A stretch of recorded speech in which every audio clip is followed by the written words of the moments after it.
आपका हमारे इस दिव्य आध्यात्मिक यात्रा में हार्दिक स्वागत है। आप सुन रहे हैं भविष्य पुराण सनातन धर्म के उस महान ग्रंथों में से एक, जिसमें जीवन, धर्म, कर्म और आने वाले समय के गूढ़ रहस्यों का वर्णन मिलता है। इस श्रृंखला में हम आपके लिए इस पावन ग्रंथ के प्रत्येक अध्याय का संस्कारिक पाठ प्रस्तुत करेंगे।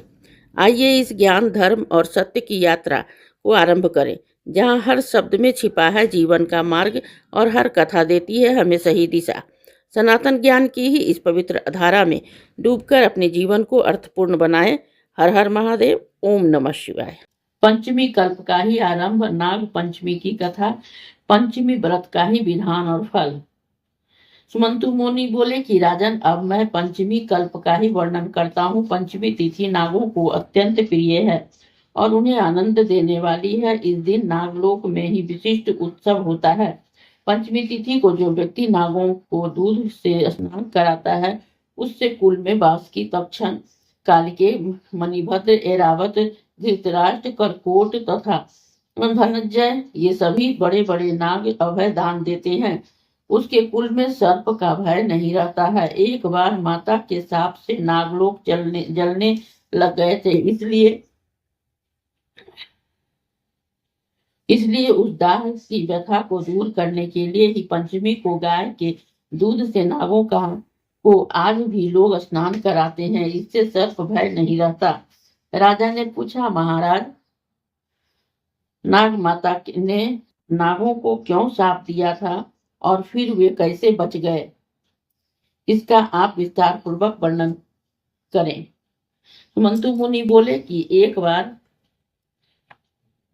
राक्षसों और देवताओं ने मिलकर ही समुद्र का मंथन किया। उस समय समुद्र से अतिशय श्वेत उच्च सर्वा नामक एक अश्व निकला। उसे देखकर नाग माता कद्रु ने अपनी स्वपत्नी बिंता से कहा कि देखो, यह अश्व श्वेत वर्ण का है, परंतु इसके बाल काले दिख पड़ते हैं। तब बिंता से कहा कि न तो यह अश्व सर्वश्वेत है, न काला और न लाल। यह सुनकर कद्रु ने कहा कि मेरे साथ शर्त करो कि यदि मैं इस अश्व के बालों को कृष्ण वर्ण का दिखा दूं तो तुम मेरी दासी हो जाओगी। यदि नहीं दिखा सकी तो मैं तुम्हारी दासी हो जाऊंगी। बिंता से यह शर्त स्वीकार कर ली। दोनों क्रोध करती अपने स्थान को चली गई। कद्रु ने ही अपने पुत्र नागों को बुलाकर यह वृतांत उन्हें सुना दिया और कहा कि पुत्रों, तुम अश्व के बाल के समान ही सूक्ष्म होकर उच्चैः के शरीर में लिपट जाओ, जिससे यह कृष्ण वर्ण का ही दिखाई देने लगे, ताकि मैं अपने सौत बिंता को ही जीतकर उसे अपनी दासी बना सकूं। माता के इस वचन को सुनकर नागों ने कहा कि माँ, यह छल तो हम लोग नहीं करेंगे, चाहे तुम्हारी जीत हो या हार। छल से जीतना बहुत बड़ा अधर्म है। पुत्रों का ही यह वचन सुनकर ही कद्रु ने क्रुद्ध होकर कहा कि तुम लोग मेरी आज्ञा नहीं मानते हो, इसलिए मैं तुम्हें शाप देती हूँ कि पांडवों के वंश में उत्पन्न राजा जन्म में जब सर्प सन्न करेंगे, तब उस समय यज्ञ में तुम सभी अग्नि में जल जाओगे। इतना कहकर कद्रु चुप हो गई। नारायण नागगण माता का शाप सुनकर बहुत घबराए। वासुकी के साथ से में लेकर ही ब्रह्मा जी के पास पहुंचे तथा ब्रह्मा जी को अपना सारा वृत्तांत सुनाया। इस पर ब्रह्मा जी ने कहा कि वासुकी, चिंता मत करो, मेरी बात सुनो। यायावर वंश में बहुत बड़ा ही तपस्वी जरत कारु नामक ब्राह्मण उत्पन्न होगा। उसके साथ तुम अपनी जलत कारु नाम वाली बहन का विवाह कर देना। वह जो भी कहे उसका वचन स्वीकार करना। उसे आस्तिक नाम का विख्यात पुत्र उत्पन्न होगा। वह जन्मे जैसे ही सर्प यज्ञ को रोकेगा और तुम लोगों की रक्षा करेगा। ब्रह्मा जी के इस वचन को सुनकर नागराज वासुकी आदि अतिशय प्रसन्न हो उन्हें प्रणाम कर अपने लोक में आ गए। सुमंतु मुनि ने इस कथा को सुनाकर कहा कि राजन, यह यज्ञ तुम्हारे पिता राजा जन्मेजय ने ही किया है। यही बात श्री कृष्ण भगवान ने भी युधिष्ठिर से कही थी कि राजन, आज से 100 वर्ष के बाद सर्प यज्ञ होगा, जिससे बड़े बड़े विषधर और दुष्ट नाग नष्ट हो जाएंगे। करोड़ों नाग जब अग्नि में दग्ध होने लगेंगे, तब आस्तिक नामक ब्राह्मण सर्प यज्ञ रोककर नागों की रक्षा करेगा। ब्रह्मा जी ने पंचमी के दिन ही वर दिया है और आस्तिक मुनि ने ही पंचमी को ही नागों की रक्षा की है, अतः पंचमी तिथि नागों को बहुत प्रिय है। पंचमी के दिन ही नागों की पूजा कर यह प्रार्थना करनी चाहिए कि जो नाग पृथ्वी में, आकाश में, स्वर्ग में, सूर्य की किरणें में, सरोवर में, बापी, कूप, तालाब आदि में रहते हैं, वे सब हम पर प्रसन्न हो और हम उसको बार बार नमस्कार करते हैं।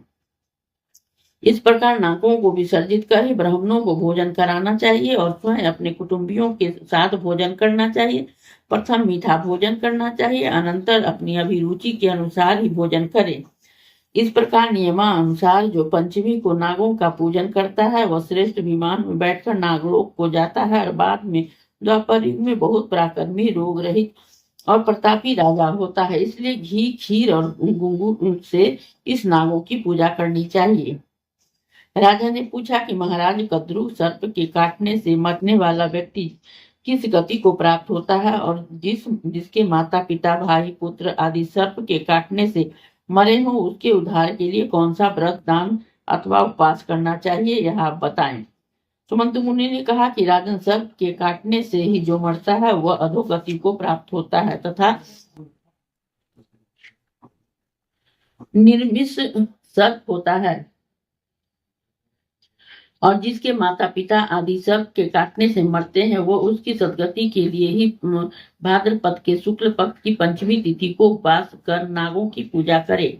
यह तिथि महापुण्य कही गई है। इस प्रकार 12 महीने तक चतुर्थी तिथि के दिन एक बार भोजन करना चाहिए और पंचमी को व्रत कर नागों की पूजा करनी चाहिए। पृथ्वी पर नागों का चित्र अंकित कर अथवा सोना, काष्ठ और मिट्टी का नाग बनाकर ही पंचमी के दिन करबील, कमल, चमेली आदि पुष्प, गंध, धूप और विविध नैवेद्यों से पूजा कर घी, खीर और लड्डू उत्तम 5 ब्राह्मणों को खिलाएं।